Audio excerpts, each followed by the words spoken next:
Hola, ¿qué tal? Les habla dice Fernando, estudiante de En la este video carrera de lo que haremos electrónica es en explorar un la poco UT lo que es el Secharallave. microcontrolador PIC A continuación les voy a presentar lo que es un video 16F87X, ¿ok? Que es explicativo una serie de y microcontroladores educativo que tiene sobre lo que son los que es un componente muy microcontroladores especial en PIC la electrónica moderna. A lo largo de esta presentación discutiremos lo que es su arquitectura 87X, ¿ok? y los distintos modos que Son permiten unos su versatilidad microcontroladores en aplicaciones muy prácticas. una Comenzaremos hablando de su amplia gama arquitectura de básica o aplicaciones, ¿ok? haremos una pequeña descripción general. Sabemos ya que esta serie de microcontroladores es un microcontrolador de 8 bits que opera en frecuencias hasta de 20 MHz. Eh, su arquitectura Harvard, o bueno, su arquitectura del tipo media, le permite acceder simultáneamente a la memoria de los programas y a la memoria de datos, lo que hace que optimice el rendimiento general del sistema en el cual él se encuentra operando. Tengamos en cuenta que esta familia de microcontroladores, esta serie del 70, va con la última denominación, el último número de su serie, va del 71, lo que es el número 1 al número 7. Eso quiere decir que tenemos desde el PIC 16F 87.1 hasta el 877. Porque tenemos esa característica que tenemos del 1 al 877. A medida de que este último número incrementa mejor lo que son las características de cada microcontrolador, ya que se incrementa lo que es su memoria flash, su memoria RAM, mejora sus características, su frecuencia a la hora de operar. Sin embargo, en toda esa serie se mantiene lo que es una cantidad de pines de 40 pines con distintas funciones. Okay. Como características comunes de esta serie tenemos la memoria flash que varía generalmente entre 14 a 32 kilobytes.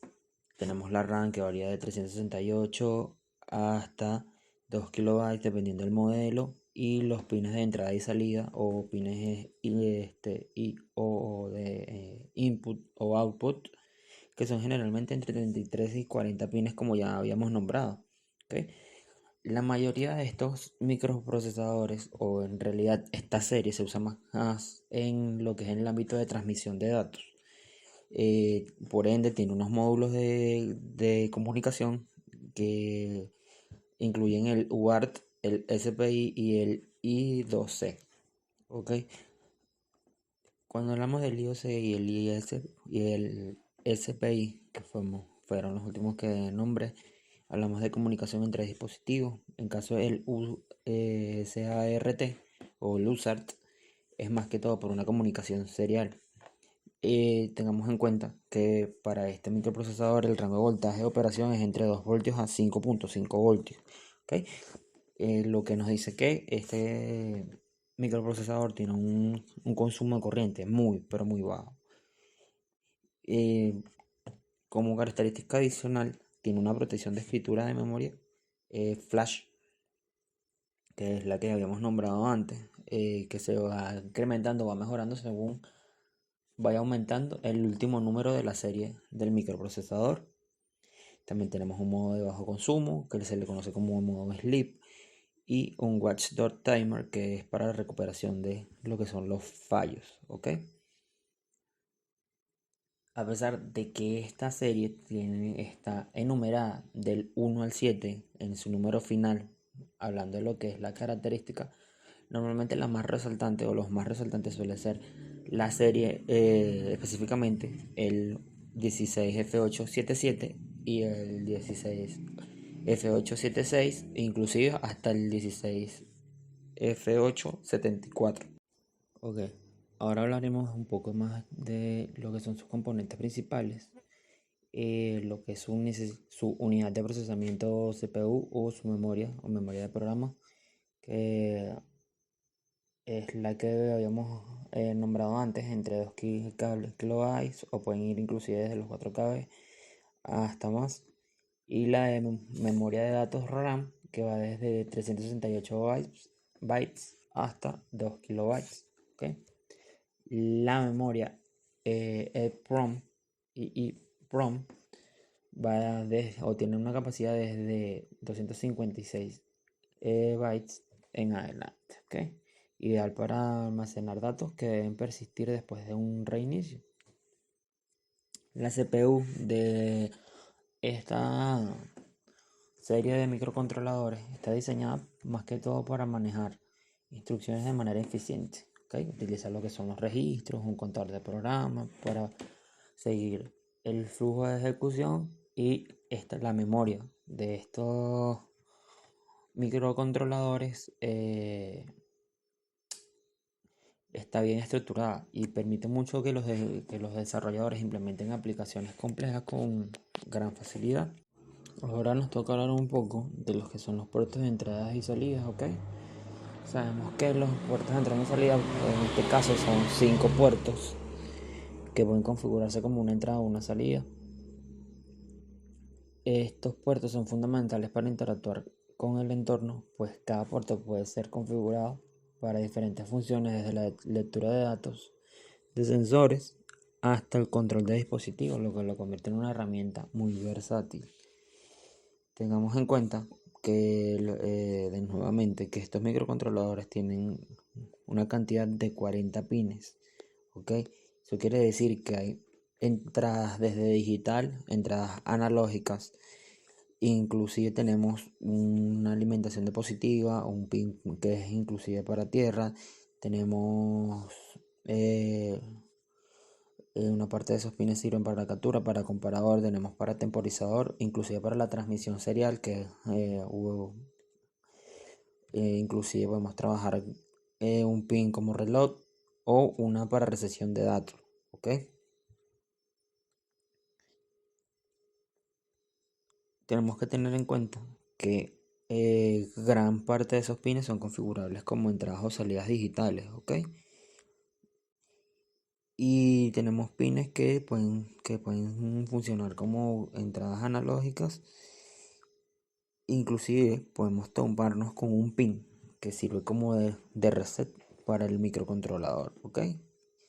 Y adicional a eso, podemos conseguirnos 2 pines más que pueden servir como osciladores, como un oscilador 1 y 2, para conectar osciladores externos, ¿ok?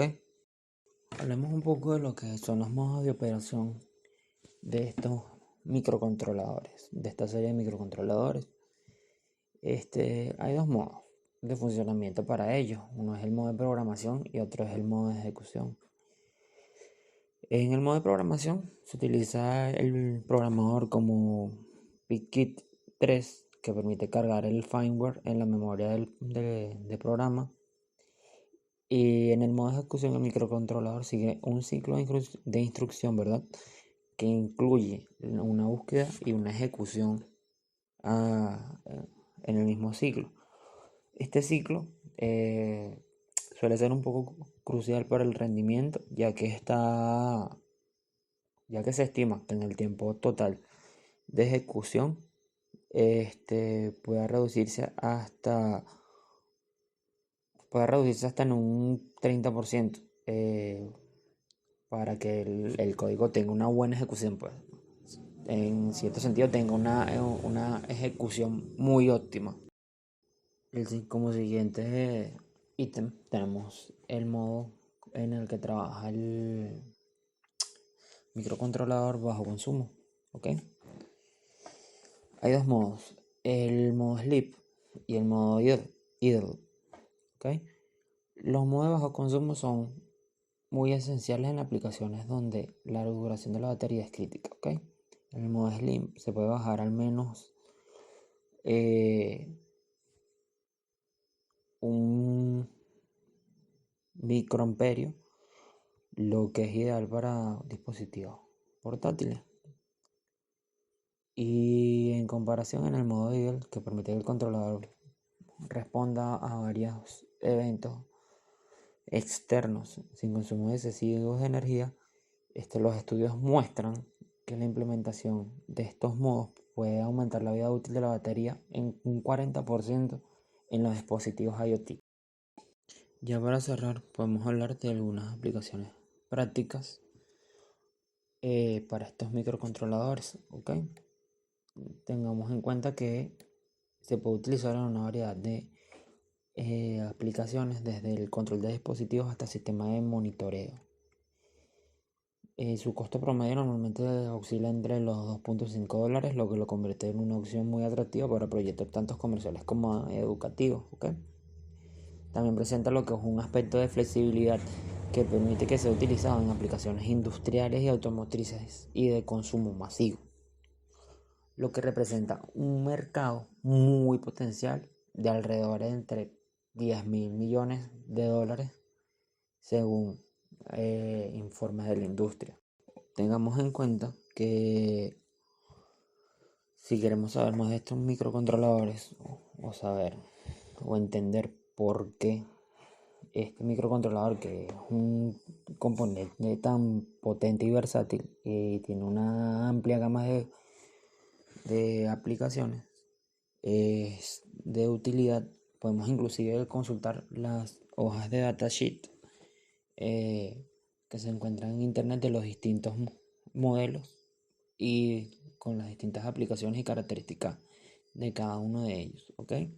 Sin olvidar que debemos gestionar de manera óptima la elección de cada microprocesador, ya que debemos elegir uno que se adecue a la tarea o al objetivo